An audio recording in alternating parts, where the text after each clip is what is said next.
The following is a presentation of TFNN. The Tom O'Brien Show is produced every business day after the market close. Tom takes your phone calls from 4 to 6 p.m. Eastern Standard Time using the data available at that time. Let's go to Glenn in Massachusetts. Hey, Glenn, what's going on? You know what is good for us is Tom O'Brien providing an unbiased source of information for us investors. You don't have an agenda. It's just to cut through everything and to give us the facts. I want to thank you. Well, I appreciate it, man. And now, here's Tom O'Brien.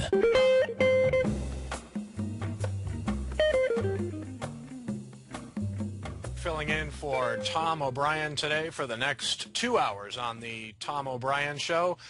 Always my pleasure to fill in for Tom. I'm sure I'm going to get this opportunity to do it every now and then. First time handling a 2-hour show, so we've got a lot to go over today. You can give me a call at 877-927-6648. My own show, Breakout Investing with Ken Shreve, that airs every Tuesday and Thursday on the TFNN radio network from 3 to 4 Eastern, so be sure to have a listen to that. And a reminder that my new market newsletter, Ultimate Growth Stocks, just launched at TFNN.com. You can get more information right on the homepage. Just click the newsletter link at the top of the homepage. You'll see me in the carousel there, Ken Shreve's Ultimate Growth Stocks. You can try the newsletter out for free for 2 weeks. I just published my third weekly update yesterday, gave my thoughts on this market. So let's see what we did today. Take a look at the market at the close here. I'm not sure these are final settled prices yet, but the Dow down 130 points. That's about 1% to 12,630. The NASDAQ was down nearly 27 points. That's 0.9% to 2845. And the S&P 500 down 15 points, 1.1%. So, I mean, my take on things is that it could have been worse. I was a little bit concerned by the volume. There was a pretty good volume push in the market today, not overwhelming, but still volume on the New York Stock Exchange and NASDAQ was decidedly higher than Tuesday's levels. So NASDAQ volume yesterday was about average at 1.95 billion shares. Looks like we're going to be 2.05, 2.1 billion today on the NASDAQ. On the New York Stock Exchange, it was also higher. Average volume on the New York Stock Exchange these days is much, much lower than the NASDAQ. We had about 830 million shares trade yesterday on the New York Stock Exchange. Looks like that's going to be a little bit higher today. So just taking a look at the NYSE Composite Index here, and that's closed pretty much right at its 50-day moving average. So that is not a widely followed index, but it is a broad-based index. And you know, remember the folks over at Investors Business Daily last week noted 3 straight heavier volume declines in that index between May 3rd and May 5th that actually caused them to turn somewhat negative on the market. So it looks like today's going to end up being another distribution day. Again, I am going to point to leading stocks in the market. I did see a lot of decliners today in big percentage gains among a lot of leading growth stocks. But that said, I didn't see volume expansion behind the move. So while the percentage declines in some of these market-leading growth stocks were a bit unsettling, there wasn't a lot of volume. In fact, about the only leader I saw that really came under pressure, and I'll pull up a chart right now, is Rackspace Hosting. That's ticker RAX. And for those of you taking a look in the Tiger's Den right now, we'll take a look at Rackspace Hosting. This is a cloud computing play. You can see the stock closed right around 41.33. It was down 7.5%, but notice where it stopped. It's right at its 50-day moving average. So I suspect in coming days it's kind of do or die time for this market. We're either going to head higher or we're going to see leading stocks start to break below their 50-day moving average, which is a key support level. So we'll see how all that plays out. Take a look at Apple today real quick. I'll pull up a chart of Apple. You know, we've been waiting for this thing to break out. but it's not, and it's frankly a cause for concern. You can see the stock moved nicely up off its low here. It's been trading tight sideways above its 50-day moving average, but really looking for Apple to clear the $355 price level for a good solid breakout. But you know, the stock was down not too bad today, only down 0.6% to around 347. But I was wondering why it's taking this one so long to break out. So that's my general take on things. We're seeing increasing distribution in the market, increasing bouts of professional selling, but leading stocks, by and large, they're hanging in there, not by much, until they really start to fall in heavy volume and break below support. I mean, that's really the time where you start, thinking about, taking profits in some big winners that you've had in recent weeks. Taking a look at gold today, gold for June delivery declined $15.50 or 1% to settle at $15.0140 an ounce. The metals under a lot of pressure today, obviously. July silver fell $2.97, nearly 8% to settle at $35.52 an ounce.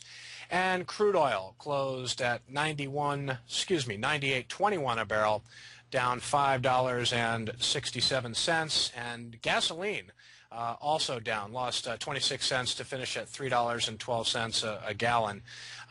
News today, the CME Group raised daily trading limits for crude, gasoline, and heating oil futures. They did that recently for silver.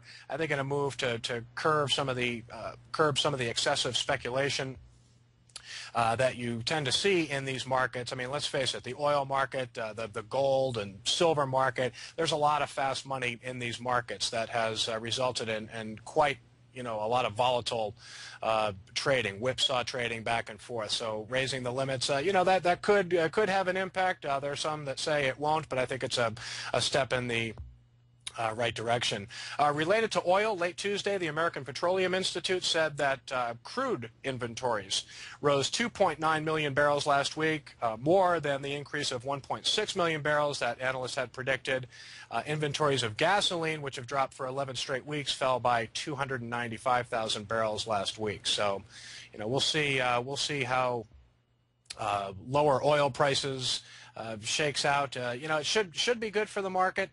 But, obviously the market is concerned, falling commodity prices. Does that mean that the economy is going to slow down more than expected, demand going to start to weaken? Why don't we take a call? I'm hoping to get a lot of calls today for the next 2 hours on the network from Tom's listeners. Let's go to Joe in Boston. Joe, how are you? Good, Ken. How are you? Everything's good. Good. Everything's good up here in Boston. Glad to hear it.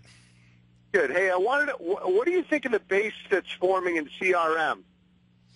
Well, let's take a look at CRM. That trades under the ticker, Salesforce.com trades under the ticker CRM on the New York Stock Exchange. So it closed at 134.34 today, down, again, a mild decline in this leader as well. I mean, CRM, Joe, went from being a big time leader to not so much of a leader. So I would, even though the stock is above the 50-day moving average right now, obviously the swing point that you're looking at is going to be up around $142 a share. It's at 134 right now. In a word, I'm really not expecting a breakout in this stock anytime soon. I think if we do see some breakouts, if buyers start to come back into this market, I think there are other stocks that are in better position to move than CRM. And I would give you one right here, VMW. I think VMware looks a lot better than CRM right now. Okay, good. Okay. All right. Ken. All okay, right, Joe. it. Take care. Okay. Bye. All right, Joe from Boston. Thanks for the call, Joe. Yeah, keep the calls coming. I have a question about a stock. What's going on in this market? Give me a call, 877-927-6648. Other news today that maybe moved the market, maybe didn't. We had the U.S. trade deficit widen sharply in March to the highest level in 9 months. Good news, a record high for exports. They rose 4.6% to nearly $173 billion. That was the biggest one-month jump in exports since March 1994. Imports rose by 4.9% to about $221 billion. So, you know, big, wider than expected trade deficit. Normally not a huge market mover. I think the story today was just the, the continued weakness in commodities and, of course, the strengthening dollar as well. You know, while we mentioned the strengthening dollar, I touched on it a little bit yesterday. Let's take a look at the UUP for people that can look at charts in the Tiger's Den. UUP basically tracks the U.S. dollar index. If you're bullish on the dollar, you're going to go long this ETF. And you know, we talked about the 50-day moving average being resistance right now, and that I think is still an issue. But you notice the UUP today closed at 2158. Its 50-day moving average is 2160. So it's right there. I think if the dollar moves above the 50-day and then starts to live above that price level and start to move sideways and show good supporting action, that's probably going to precede even higher prices in the dollar. But it'll be interesting to see if the 50-day turns into resistance here. I mentioned that whether it's a stock or ETF or even a major stock index, when one of these, you know, falls below a support level like the 50-day moving average, it often, the 50-day line goes from support to resistance. So again, the UUP Power Shares U.S. dollar index bullish fund closed right at it, just underneath its 50-day moving average today. So, you know, this strong dollar story, we could still be in the early stages of it. I think it's still early to see. Let's see how the UUP acts around the 50-day moving average. Okay, so we had the deficit news today. We also had inflation news from China. You know, not a major market mover. There's a lot of noise out there in the market, and certainly if you get a big inflationary number from China, that may spook the U.S. markets. But the news from China was that consumer prices rose 5.3% in April, fueled by an 11.5% jump in food costs. The April reading was down from March's 32-month high of 5.4%, but economists were expecting a reading in March, a reading in April, lower than 5.3%. So Beijing has been busy hiking interest rates. They've hiked rates 4 times since October, and they've also not suggested but ordered companies to hold down price increases. I think in China you don't suggest things get done. You tell people things get done. So speaking of China, before we head into break, I did a video earlier today at The Street. I'm still a contributor at The Street, and I talked about a company called Ctrip.com. They're going to be reporting earnings on May 16th, and we'll pull up a chart of Ctrip real quick.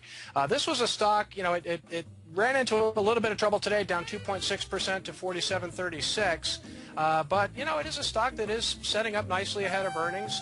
We'll see if it can clear this area of resistance right here, just over 50. It's a breakout candidate, technically damaged a little bit today, but still intact compared to other stocks in the market. So stick around, folks.